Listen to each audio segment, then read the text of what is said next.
નમસ્કાર દર્શક મિત્રો, ગુજરાત સત્યવાર્તા ન્યૂઝમાં તમારું હાર્દિક સ્વાગત છે। હું છું મનસુરી શેરબાનો। સાવલીમાં વિશ્વ માતૃભાષા દિવસ ઉજવાયો।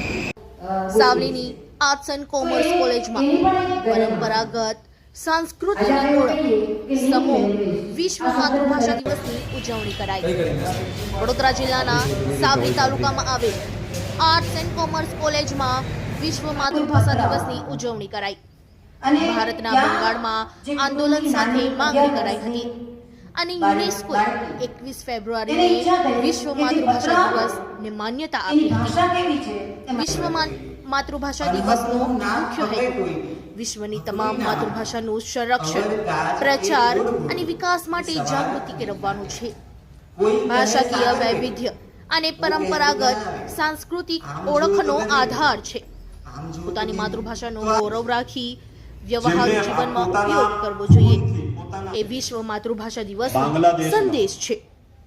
માતૃભાષાને ધ્યાને રાખી કોલેજના વિદ્યાર્થીઓ દ્વારા વાંસળી વાદન, ગીત, વક્તવ્ય, કાવ્ય પાઠન જેવા કાર્યક્રમોનું આયોજન. અંતમાં કોલેજના આચાર્ય, શિક્ષકગણ અને વિદ્યાર્થીઓએ પોતાની માતૃભાષામાં જ સહી કરશે પોતાની માતૃભાષાને કરવા સંકલ્પ લીધો હતો। પ્રવાહિત કરવા માટે ત્યાંના વિદ્યાર્થીઓ આંદોલન કરે